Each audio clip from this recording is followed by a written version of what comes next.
Oh my God. Sorry. I just had the hardest day of my entire van life build. I was installing the propane tank underneath my van for the propane fireplace, which I talked about last video, which is really exciting, but also this is just the most difficult thing I've ever had to do.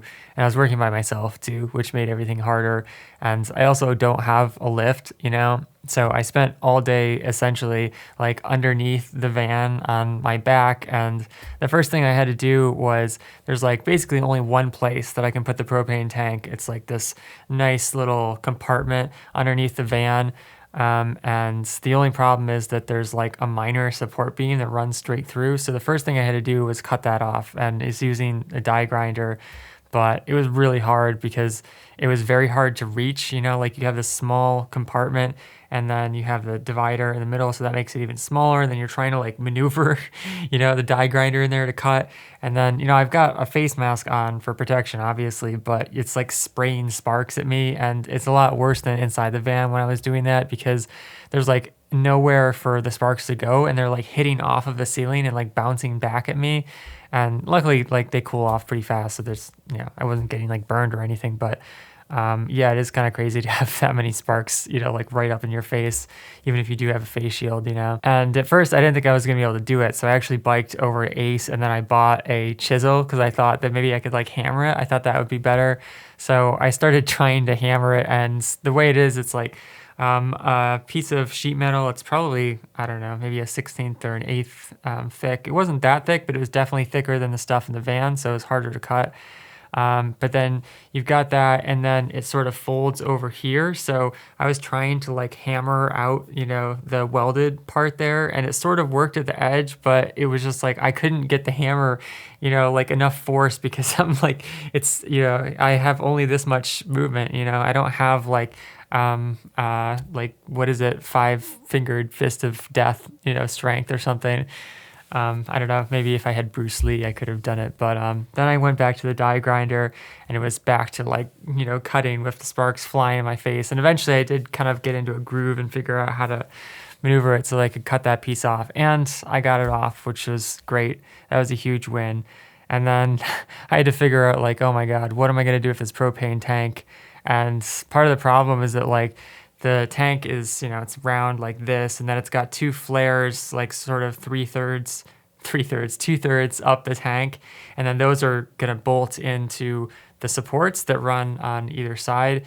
But then you've also got this like flare, or it's not a flare, it's like a skirt, that sort of comes down on the side of the van.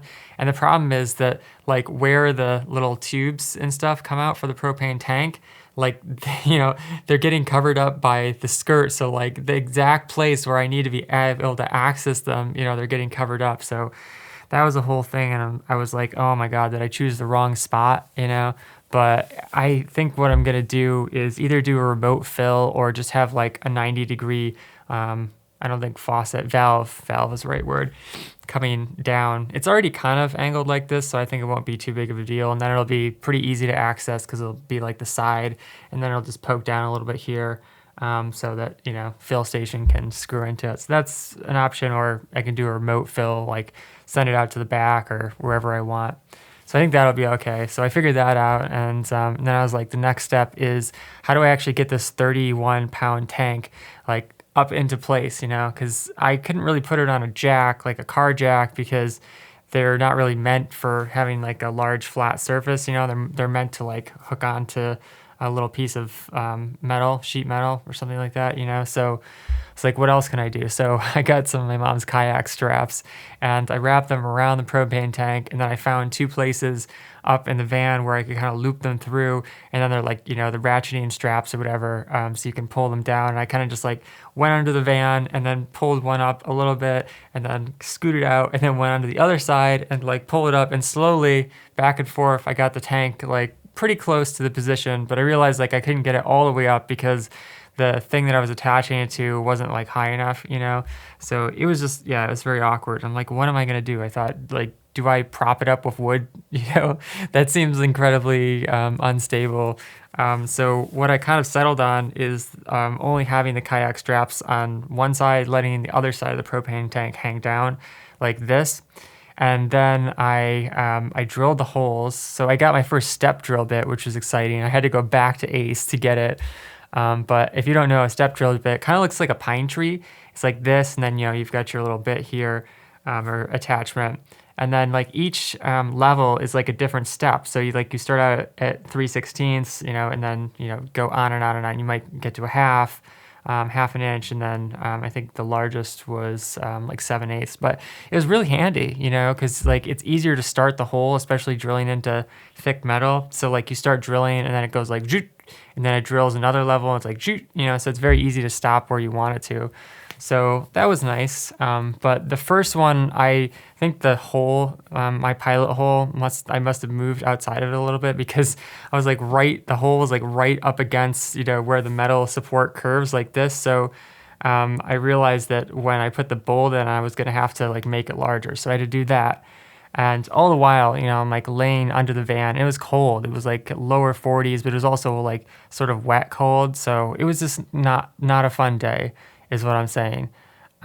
So anyways, once I got the hole drilled, the problem is that these supports, they're shaped like a rectangle, right? And then here's the top of the underside of the van.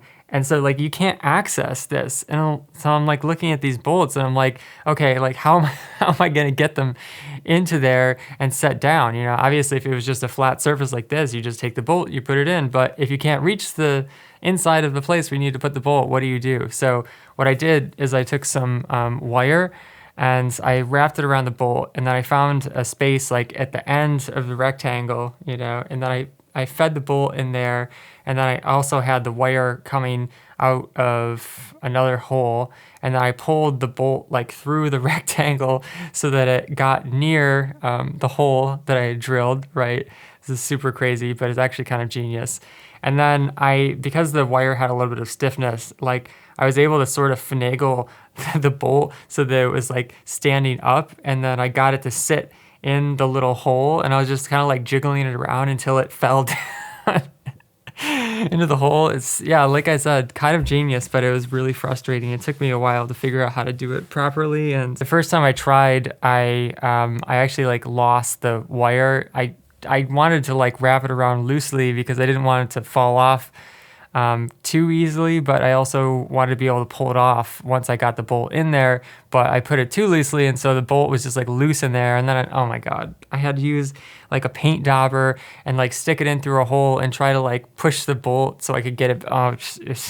It was like, oh man, and it was cold, and it was just like miserable. But anyways, I got it done, and then I got the first bolts in, and what I did is like lying on my back, and the propane tank is to the left of me, and half of it is held up on the other side by the kayak straps. And then I use my left arm to lift.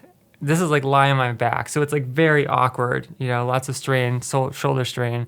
I was kind of begging for a rotator cuff, honestly. But anyways, I lift it up, get it into position, and then I'm holding the nut and the lock washer at the same time. And, so I'm like holding probably like, I don't know, 15, 20 pounds of this thing. And then I'm like trying to get, and then the nut is hard to get on there too, right? Because it's a stop nut, which is important for, something like this where you don't want it to fall off when you're driving, etc. But it makes it harder to get on. So I'm struggling with that too. And that took me a few times, and my arm is just killing me, and I'm tired of like laying under this van and getting like metal dust raining down on me, and constantly have to close my eyes.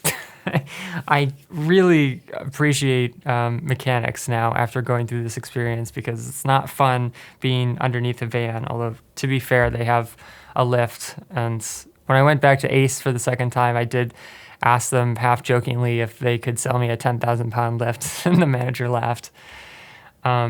But yeah, I got the first bolt in, and that was awesome, because it made things a lot easier and a lot more stable than having the kayak strap. And then I went over to the other side, and I repeated the same process, except this time there wasn't an easy hole to get the bolt in, to do the little wire trick. So I had to take my die grinder and like awkwardly try to like widen this one hole where I could potentially get the bolt in, and then I had to use a hammer to like get it most of the way because I couldn't like widen the hole enough because I'm cutting with a a saw that's like this, so it's really hard to widen a hole like that without cutting the whole hole.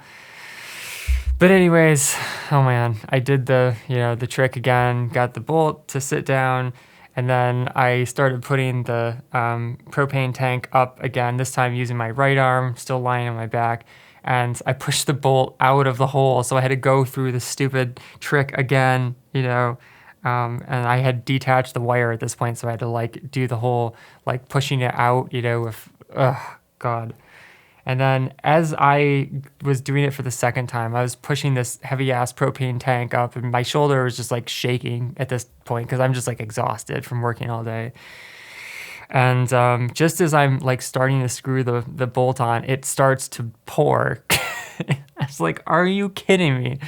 But I got the bolts on, or the nut onto the bolt, and I just like stopped for the night because I figured that it was it was pretty secure. I had the kayak strap still on there for backup, but it was the hardest day of my entire van life build so far. And I've said this before, but it's just like every single task that I do pretty much feels like it's harder than the task before, it's like it just gets harder and harder and harder.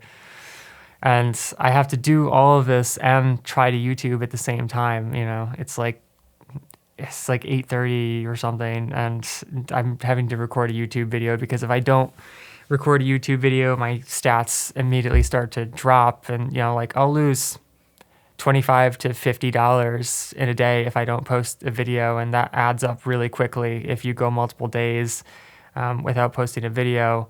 And I just don't have the energy to make the like big smash hit videos that I would usually make that have to require a lot of editing and research and scripting and all of that B-roll shooting stuff. So I'm kind of like limited to making these like first impression barefoot shoe videos and quick takes and stuff. And I really want to get back to the main reviews, but I'm just like so tired from having to do two extremely exhausting things at the same time. But anyways, that's what I did today. It was really hard, but I feel proud because this is sort of what I wanted from the van build. I wanted at the end of it to say like all of this was like my work. I wasn't like someone with a trust fund or like rich parents or a ton of money saved up from a really cushy 9-to-5 job who could just afford to pay someone, $50,000 to $100,000 to do their build for them. Like everything that I did myself, and I learned myself. I had no idea what I was doing. Everything I did, I just learned on the spot, like the little wire trick, and it's just fun. It increases your ability to problem solve and deal with unknowns. And yeah, I'm happy with the build. I've made some mistakes, but it's been fun, and I'm looking forward to getting the propane fireplace lit because I feel like that will be a really cool moment, and I'm looking forward to sharing it with you guys. So thanks for listening to this long explanation of my very challenging day. And see, I'm so tired that I lost my train of thought right at the end of the video. Thank you guys for watching. I'll catch you next time. Peace.